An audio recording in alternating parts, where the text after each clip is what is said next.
Casi quiero empezar la charla por dar una pregunta un poquito macro a cada uno a este mismo tema que tenemos delante, que es cómo se entiende o cuál es el rol del gobierno en el desarrollo de una industria de venture capital. Y tal vez empezamos por Eduardo, si quieres hablar de lo que se está haciendo también en Medellín, en Colombia. Muy bien, muy buenos días. Yo voy a responderte desde dos perspectivas. Una, desde digamos, los principios generales que deberían gobernar ese quehacer o esa responsabilidad del gobierno, y una segunda en ejecutores concretas. Y la primera, digamos, el marco general, los principios que rigen esto, es tal vez el desafío más grande para un gobierno, porque está para nosotros enfocado en cuatro cosas. Primero, tiene que ser inteligente, ya es un gran desafío para el gobierno. Segundo, tiene que enfocarse. Entonces, normalmente, desde lo público, busca atenderse a distintos frentes y es muy complejo poder enfocarse en qué y dónde debemos desarrollar o cerrar brechas. Tercero, ser realmente estratégicos. Es decir, si vamos a ayudar a desarrollar una industria, ¿cuáles son esas acciones que debemos realizar y que generan un mayor impacto? Y cuarto, y tal vez el más desafiante, es siempre dar el siguiente paso, estar listos para dar el siguiente paso. Porque normalmente, desde lo público, cuando estamos legislando, se está gobernando, casi siempre hay una acción reactiva. Y acá desde lo público tenemos que tratar de ir un paso adelante. Ejemplo, cuando estamos estimulando la creación de nuevos fondos, tenemos que ir preparando el siguiente paso y cómo vamos a facilitar que hayan salidas de esas inversiones. Y así prepararnos siempre para el siguiente paso. Entonces, esos son como los cuatro principios: ser muy inteligentes, ser muy enfocados, ser realmente estratégicos y estar listos siempre para el siguiente paso. Y ahora, en acciones concretas, definitivamente tenemos que facilitar o apoyar la regulación para desarrollar la industria. Cada país es distinto, pero nosotros tenemos casos donde, por ejemplo, las gestoras de los fondos tienen unos costos muy altos. Quienes invierten, quienes son inversionistas ángel o invierten en fondos, no reciben los mismos beneficios tributarios que reciben las empresas que reciben los recursos. Hay recursos muy importantes, por ejemplo, en los fondos de pensiones, que en algunos casos no se invierte nada o muy poco, se autoriza para invertir en fondos de venture capital. Entonces es un poco ir estimulando, ir regulando para facilitar que esta industria se desarrolle. Creería yo que entonces enfocan en los cuatro principios y regular para que esta industria se desarrolle. Eduardo, te voy a hacer la repregunta, que es, dime dos cosas que está haciendo UPN, si hay capitalización, dos proyectos muy concretos que está haciendo UPN hoy para el desarrollo del ecosistema. Bueno, tenemos muchos casos, pero quisiera mencionar dos.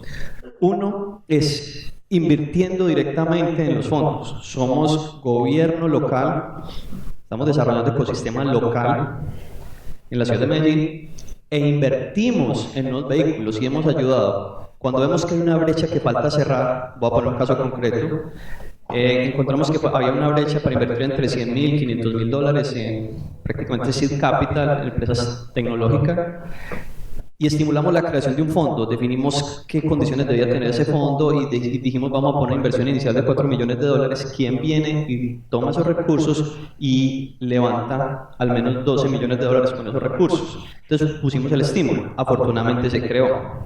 Y derivado de eso se viene un fenómeno que, como estamos en confianza, un fenómeno que para nosotros es, creo yo, el detonante, o uno de los detonantes de la innovación, que es la envidia. Entonces otros comienzan a hacer lo mismo porque ven que funciona.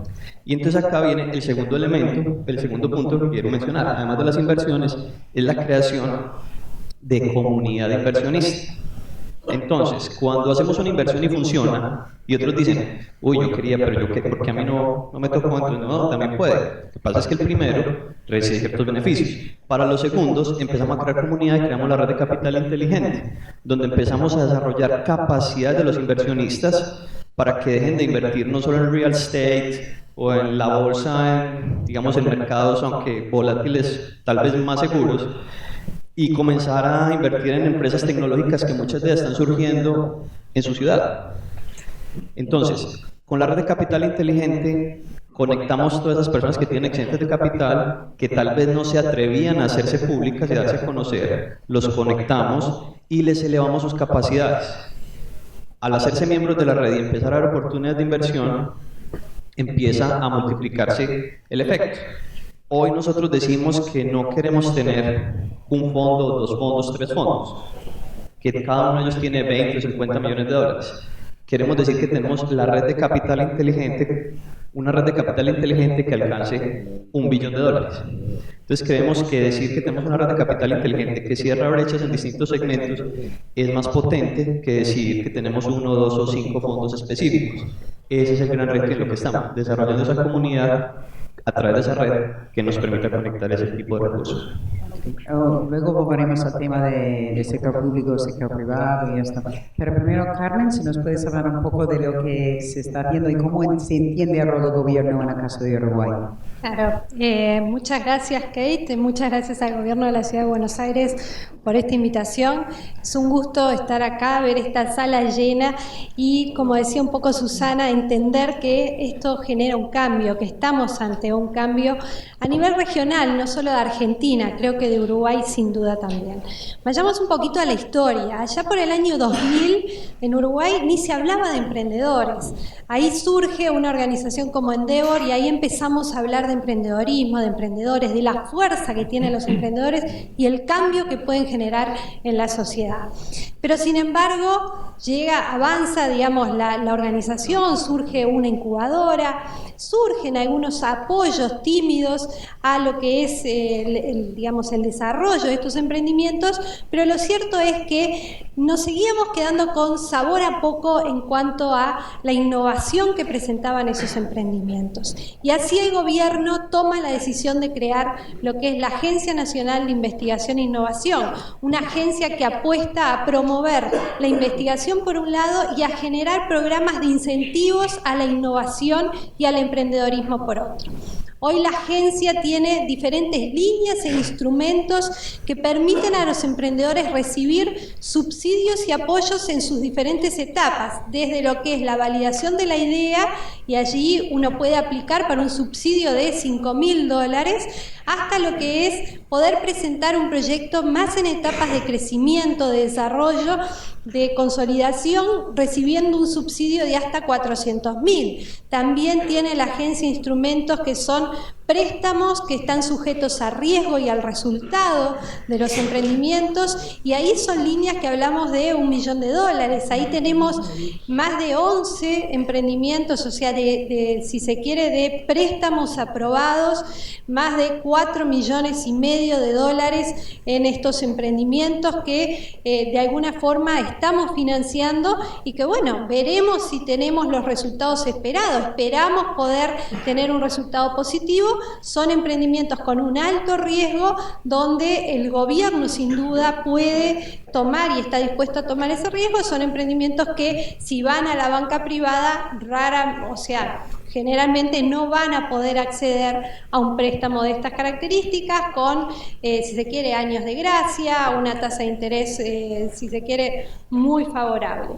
Por otro lado, lo que hizo también la ANI es desarrollar el año pasado una línea que da apoyo a lo que es las gestoras de fondos, y ahí lo que se brinda es un subsidio también para estos gestores, dándoles $50.000 por año para cubrir los costos administrativos, poder de alguna manera ayudar a los gestores con esos costos y que sea eso el motor también para promover lo que es el desarrollo del Venture Capital.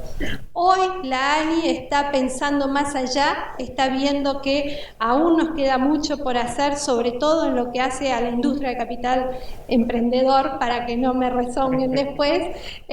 Lo cierto es que lo que se estamos pensando es en hacer un fondo que sea 3-1, como se dice, por cada dólar que pone el privado, el público pondría $3, Aquí está la agencia con 2 entidades más de gobierno. Allá hay un compromiso del Estado de poner 25 millones de dólares. Estaríamos haciendo llamados próximamente para encontrar un gestor interesado, gestionar este fondo de una forma profesional y tener la capacidad, este gestor, también de traer esos fondos de contrapartida. Así que básicamente el Estado está apuntando a tomar riesgos en espacios donde quizás al privado aún le cuesta, tratando de generar ese efecto catalizador, ese efecto de mostrar cuáles son los resultados. Está promoviendo sin duda la innovación en el país. Queremos que el país realmente se convierta en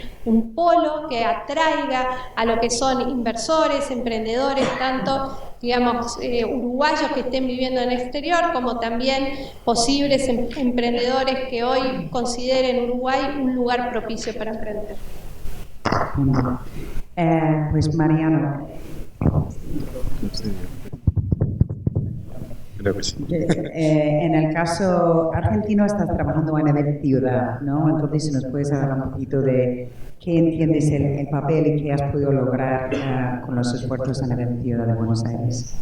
Bueno, yo soy medio nuevo de Policy Making. Empecé hace justo 2 años, cumplo hoy 2 años en este cargo. Y cuando asumí, lo primero que me dieron para leer fue el libro de Josh Lerner, Boulevard of Broken Dreams, con una innumerable cantidad de fracasos de política pública apoyando el emprendedorismo. Con lo cual arranqué ya con una mirada un poco escéptica sobre el rol del Estado. Y en particular en el caso de Buenos Aires, donde bastante bien se venían haciendo las cosas desde el sector privado, sobre todo de haber unas 40 organizaciones trabajando en emprendedorismo acá. Bueno, está Silvia, Naves, YAE, etcétera, tantos otros. Endeavor nació acá en un taxi en Buenos Aires. Entonces el temor era chocar la Ferrari, como se dice, ¿no? Sobre todo en estos años en donde está bastante discutido el rol del Estado en Argentina, este estatismo sin Estado presente, toda esta discusión que estamos teniendo. Con lo cual, por lo menos a la hora de diseñar la política pública, desde mi parte fue una mirada bastante escéptica sobre cuál era el rol del Estado, fundamentalmente en el tema de financiamiento, que ahí es donde están los mayores fracasos, porque corres el riesgo de distorsionar el mercado si el Estado se mete y generar competencias desleales, etc. Pero después leí otro libro que me encantó, que se llama The Entrepreneurial State, de Mariana Mazzucato, que es hoy como el mantra de todos los policy makers, porque nos entusiasmó bastante con la tarea que uno puede tener, es decir, que el Estado puede tener un rol interesante y sobre todo que puede tener un espíritu emprendedor en el sentido de poder probar, poder arriesgar, poder equivocarse y poder aprender. Entonces ahí es donde decidimos, fundamentalmente a partir del diagnóstico que hicimos, donde hay un scorecard del APCA bastante duro sobre Argentina y eso vimos que había una necesidad del Estado de meterse en ciertos temas, fundamentalmente en Venture Capital, pero sí con esa mirada más de Josh Lerner de apalancar al sector privado, que es el que mejor sabe hacer las cosas en ese sentido, o sea, apoyar esa iniciativa. Por eso decidimos empezar con algo chiquito, una prueba piloto a nivel capital semilla, y no directamente el Estado eligiendo dónde invertir, sino eligiendo quiénes son los que van a elegir dónde invertir. Hicimos un concurso, se seleccionaron 4 aceleradoras el año pasado y 5 aceleradoras este año. Tenemos un sistema de matching funds, o sea, coinvertimos con las aceleradoras, bastante inspirado en el modelo israelí. De hecho, ahí pasé mi primera semana de trabajo en Israel. También damos un grant para costos operativos y la idea es seguir avanzando con el aprendizaje, que estamos siendo bastante críticos y recibiendo feedback y tratando de aprender, con inversores ángeles o una especie de red de capital inteligente también, y con fondos de venture capital, eventualmente con un fondo de fondos.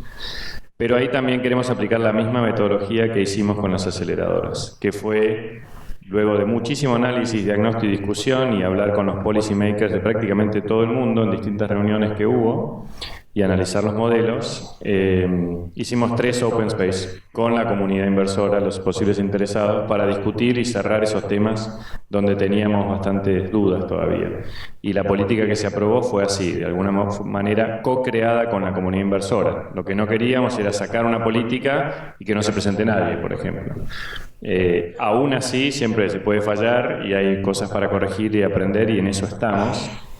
Sobre todo, por ejemplo, en el tema de impacto social, que nos interesa mucho, pero todavía no le encontramos la vuelta al rol del apalancamiento del Estado ahí. O sea que ese es un poco lo que estamos haciendo, aunque hay un tema muy importante, y es, si bien Buenos Aires tiene, está clarísimo, muy buenos emprendedores como Marcos, o sea, de los 6 unicornios que hay en la región, 4 son de Argentina, particularmente la mayoría de Buenos Aires. Sí creemos que hay una enorme tarea para hacer todavía en capital humano, siguen siendo pocos, necesitamos más densidad y sobre todo necesitamos que este mundo del emprendedorismo, que en definitiva lo que va a hacer es preparar a la gente para el futuro, para el mundo que se viene, que es difícil y desafiante, que no quede ninguno afuera. O sea, que todos tengan la posibilidad de entrar a este mundo del emprendedorismo o de las capacidades y habilidades emprendedoras, que son la nueva forma de trabajar. Por eso tenemos un programa muy grande de capital humano y de impacto social, etcétera. Pero bueno, eso es un poco lo que estamos haciendo. Bueno, esta mañana escuchamos el caso de Israel y de Corea. Estás comentando, Mariano, que fue el caso, el ejemplo de Israel más o menos que se adoptó aquí. No sé si, Eduardo o Carmen, queréis hablar de esa experiencia, mirar al mundo de modelos, ejemplos de papel de gobierno, si ha habido algo que se ha aprendido de ver otros modelos en el mundo y que se ha aplicado en vuestros mercados. Y sí, definitivamente algo que hay que hacer cuando uno va a tomar o a liderar iniciativas de ese estilo es pues buscar referentes. Y los referentes creo que son bastante conocidos en Estados Unidos. Uno quiere no hablar de Silicon Valley, pero siempre termina hablando de Silicon Valley, Israel, Singapur, en fin. Paradójicamente hay un caso que muy poco se menciona y es con uno de los casos que más afín nos hemos sentido, y son los países escandinavos. ¿Por qué los países escandinavos? Porque resulta que cuando uno mira un modelo más parecido al, voy a cometer una injusticia, es decir, el modelo americano, y sabemos que en todo caso hay diferencias muy grandes entre los distintos ecosistemas, pero digamos un modelo más de lo que se dice como el spray and pray, y dispersa y reza para que alguno funcione, y tienes muchos recursos y en uno o dos que te funcionen, pues ya, digamos, puede ser exitoso después de invertir en 100. En los países escandinavos hay un principio que es de filosofía, que es desde los jóvenes que se transmite, y es la sostenibilidad. Entonces, normalmente el enfoque de ellos no es invertir en 100 para que 2 funcionen, sino invertir en 10 para que 10 funcionen. Entonces, con ese enfoque, y viendo casos prácticos de ellos, y viendo que se acercan un poco más a la realidad nuestra, donde de pronto no íbamos a hacer el siguiente unicornio, pero podríamos tener unos ponis muy interesantes, entonces dijimos, miren, estos ponis, les ponemos un cuerno y se venden como... No, tampoco. Voy a utilizar eso, pero voy a robar, voy a hacer en la próxima edición del app.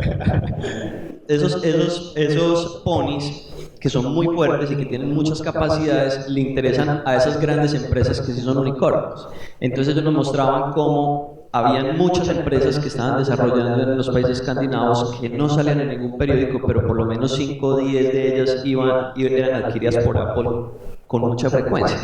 Eso transforma muy posiblemente más nuestra economía que lo que pueden hacer, o el esfuerzo que cuesta sacar un unicornio.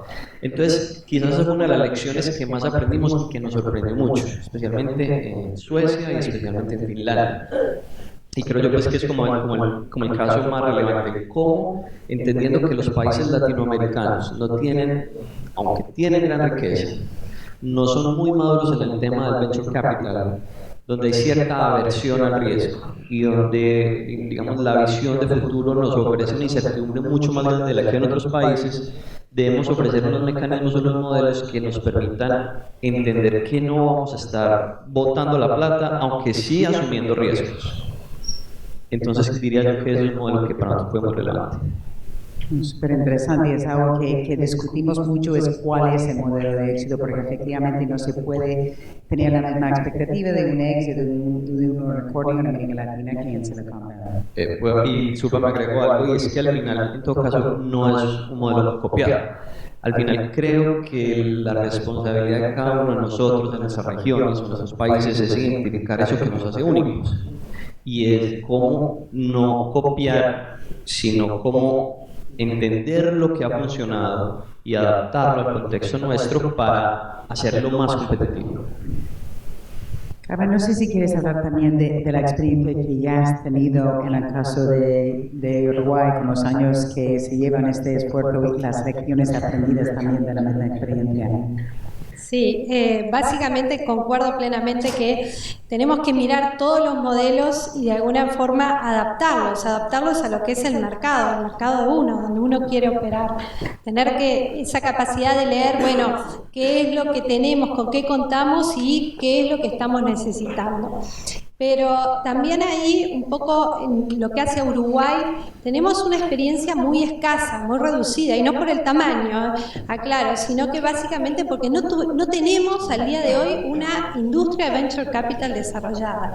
Pero sí tuvimos alguna experiencia en el pasado, allá por el año 2003 se desarrolló lo que fue el primer fondo de venture capital en Uruguay, Prosperitas, y no podemos decir que no fue exitoso, pero sí quizás que no alcanzó los resultados que originalmente se esperaban alcanzar a ese fondo.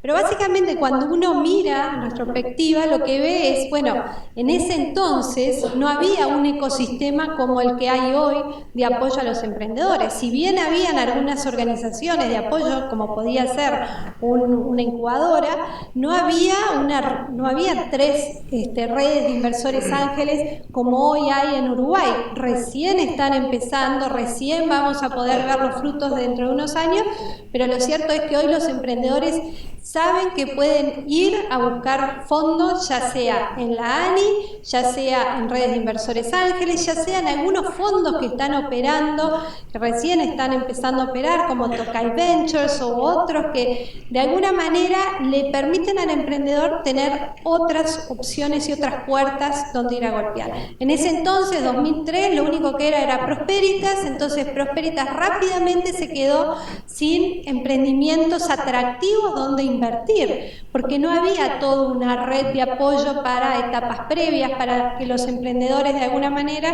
pudieran acceder a fondos de capital semilla o fondos en esas etapas de startup. Por otro lado, también era un fondo que estaba atado a invertir en Uruguay. Uruguay es un mercado pequeño, entonces cualquier fondo que quiera invertir en Uruguay debe tener las puertas abiertas a invertir también en algunos emprendimientos atractivos de la región o extrarregional. Porque lo cierto es que cualquier fondo que quiera invertir solo en Uruguay se va a ver atado a un mercado que es acotado quizás en el tipo de emprendimientos que va a encontrar. Por otro lado, también el fondo Prosperitas lo que buscaba era llegar a un tipo de emprendimiento que quizás en ese momento no estaba preparado para recibir inversiones. Por otro lado, hubo toda una curva de aprendizaje. En ese entonces en el país no era muy frecuente encontrar quienes supieran hacer un due diligence, quienes supieran hacer un M&A. Entonces, como que todo eso hoy está en su lugar. Hoy eso, lo aprendimos, lo conocemos, hay consultoras que tienen esas capacidades, se generaron capacidades, se dejaron capacidades instaladas. Tenemos que seguir trabajando y en esa línea es que hoy creemos que es el momento sí adecuado de fortalecer aún más todo lo que es la inversión o venture capital. Quiero tocar un tema que empezaste ahí. En el caso de Uruguay, evidentemente es un mercado relativamente pequeño en términos de población y si se ve exportado, ¿no?, a mirar fuera del país a nivel regional. Pero a los tres os quiero preguntar también, ¿cómo se considera la interacción? Porque, claro, estos programas están financiados por gobiernos que están pensando en, vamos a ser honestos, campañas políticas y apoyar un esfuerzo nacional y orgullo nacional. No obstante, estoy pensando en el caso de Startup Chile.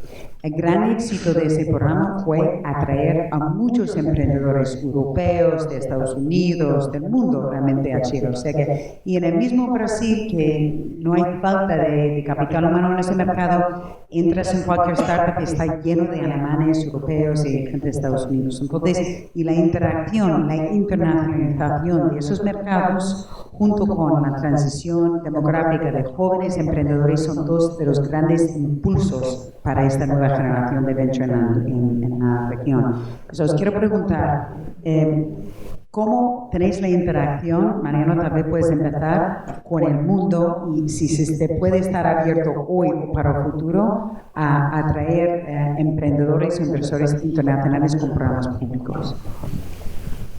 Ok, no, por un momento pensé que me ibas a preguntar por el gobierno nacional, así que me asusté, pero no, yo creo que lo importante, como decía Eduardo y Carmen, es que cada política pública esté pensada para la situación y las necesidades de cada ciudad o provincia o país en particular. Chile, cuando diseñó tenía un problema concreto, que es que tenía pocos emprendedores y necesitaban traer emprendedores de afuera, idealmente para que se queden y si no para que por lo menos mientras estaban en Chile se mezclen y contagien a posibles emprendedores locales. Y creo que en alguna medida sobre todo lo que están empezando a conseguir es eso.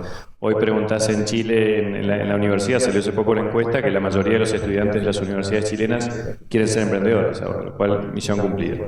En el caso nuestro principal problema no es tanto traer emprendedores del exterior, porque hay una muy buena masa de emprendedores en Buenos Aires, que es naturalmente un polo de atracción. Ayer me contaba que hay más o menos unos 20.000 estudiantes colombianos que vienen acá a Buenos Aires a estudiar de un solo país. Hay un montón de países, somos realmente una mezcla por los atractivos culturales, turísticos, etcétera. Entonces, si bien siempre ayuda tener emprendedores de otros países, no es nuestro principal problema. El principal problema que tenemos hoy es financiamiento, básicamente.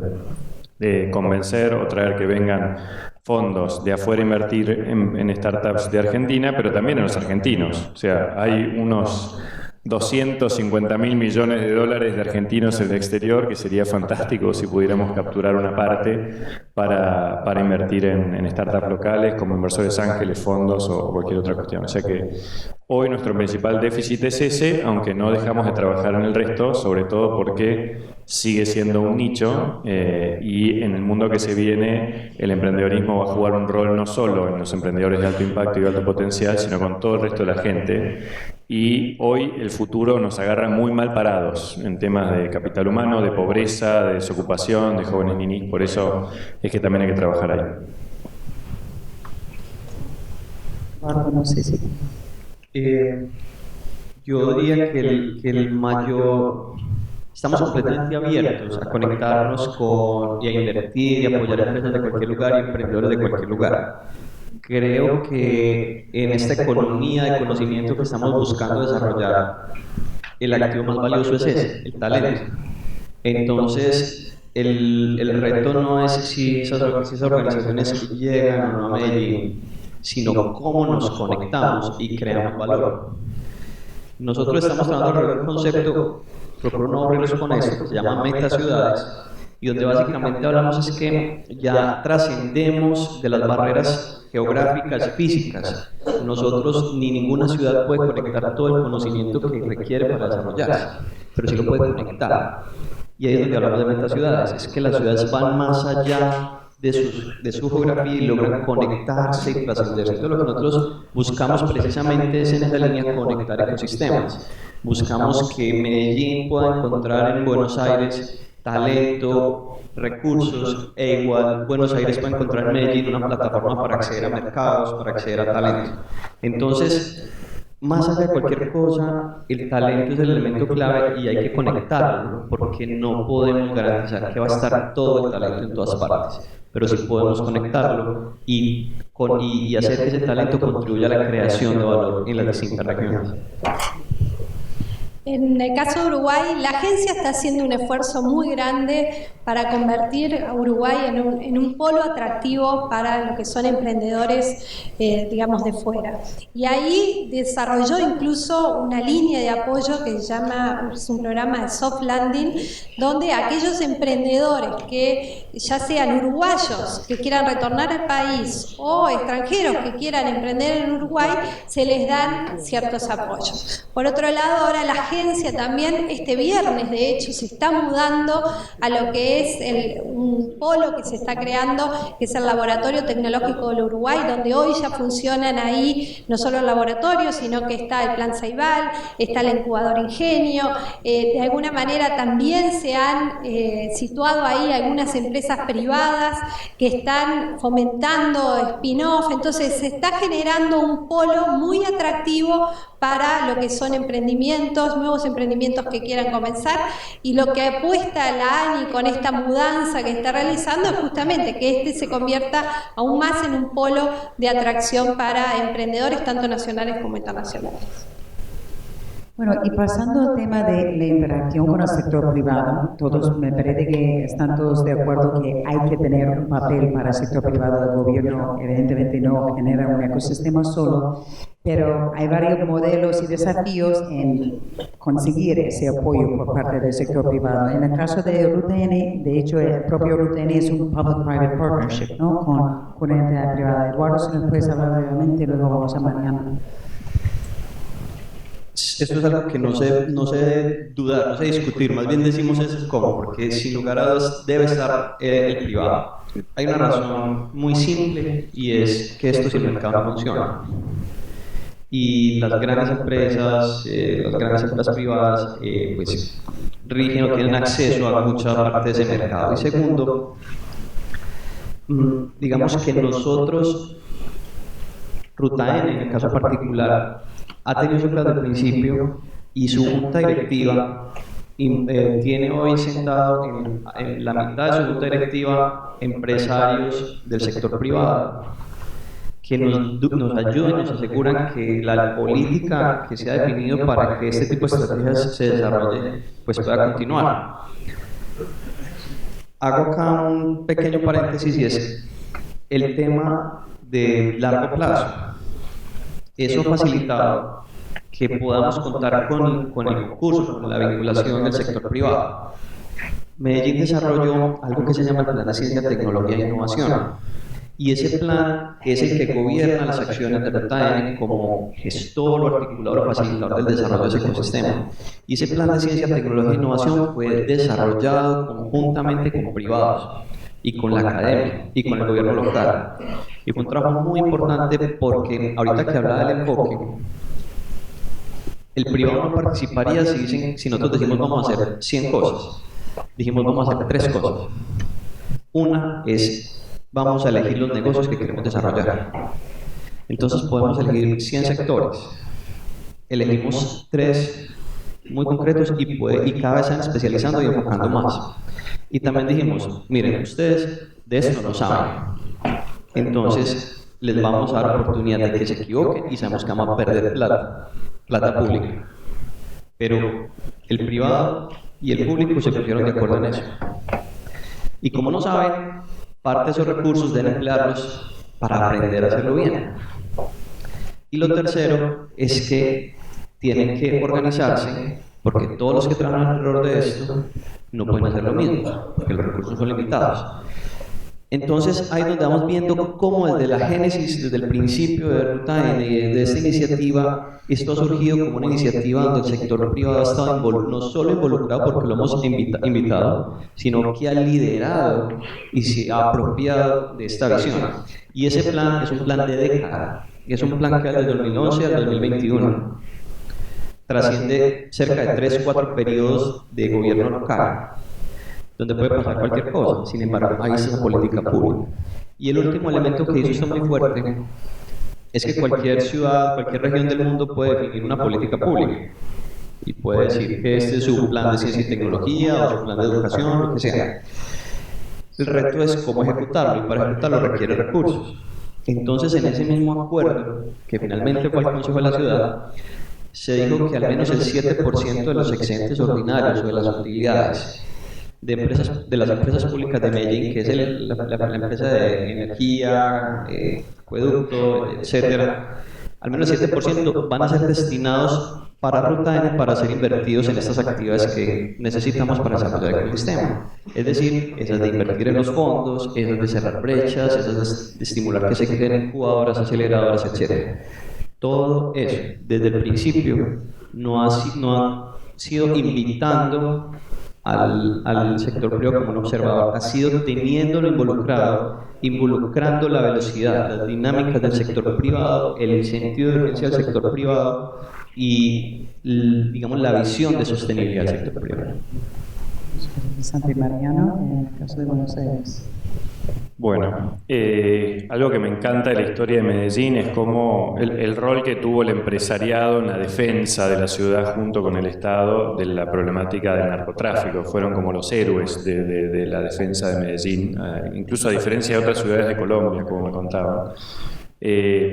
Y eso me parece que es la articulación pública-privada bien entendida. Lamentablemente acá en Argentina, cuando uno dice articulación pública-privada, enseguida suena a negocios con el Estado. Y eso es un poco lo que estamos tratando de cambiar.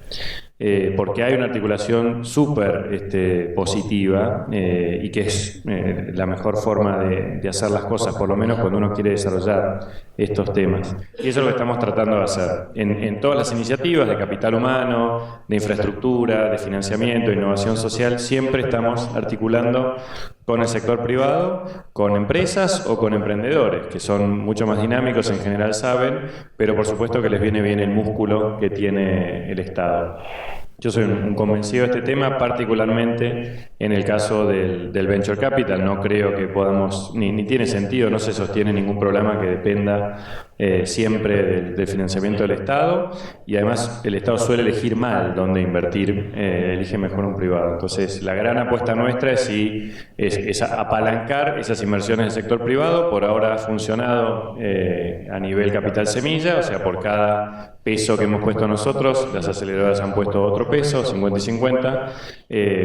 Queremos ver si eso puede funcionar también a nivel inversores ángeles y a nivel fondos. Algo como lo de Israel, lo habrá que ver, hay otros modelos, quizás hoy hay que apalancar distinto, Uruguay nos hace competencia 3-1, así que vamos a ver, pero soy un convencido que hay una articulación virtuosa entre el Estado y los privados que sería espectacular. Tengo esperanzas que así suceda, por lo menos con lo que está pasando hasta ahora y con lo que se viene. Nosotros hemos diseñado un curso que se llama la Academia Buenos Aires Emprende, de habilidades blandas, Design Thinking, Lean Startup, gratuito en toda la ciudad. Lo estamos haciendo en las escuelas, lo estamos haciendo en las poblaciones vulnerables, y ahora se han acercado muchas empresas que lo quieren para sus empleados, multinacionales. Estoy hablando de los bancos, estoy hablando de todos los que de alguna forma están amenazados y quieren innovar, y eso nos hace pensar que se abre un nuevo campo para trabajar cadena de valor, Open Innovation, Corporate Venture Fund con las empresas, y que puede ser algo súper positivo. Mariano, siguiendo contigo un segundo en el tema de las políticas públicas y la regulación específicamente, que es lo que, por ejemplo, medimos en el NAFTA Scorecard. Todos sabemos que estamos en medio de una campaña política, que va a haber un cambio en Argentina, definitivamente, ya veremos qué cambio es. En cualquiera de los dos casos de una posible resolución a la elección, ¿cómo se posicionan los programas que se tiene hoy y cómo se va a articular o a abogar por cambios en regulación? Bueno, voy a tratar de ser políticamente correcto. Hay varias cuestiones que exceden lo que nosotros podemos hacer desde la ciudad. Fundamentalmente el marco normativo, la macroeconomía, las restricciones a las importaciones y exportaciones, a los flujos de dinero, que son clave para el desarrollo del venture capital.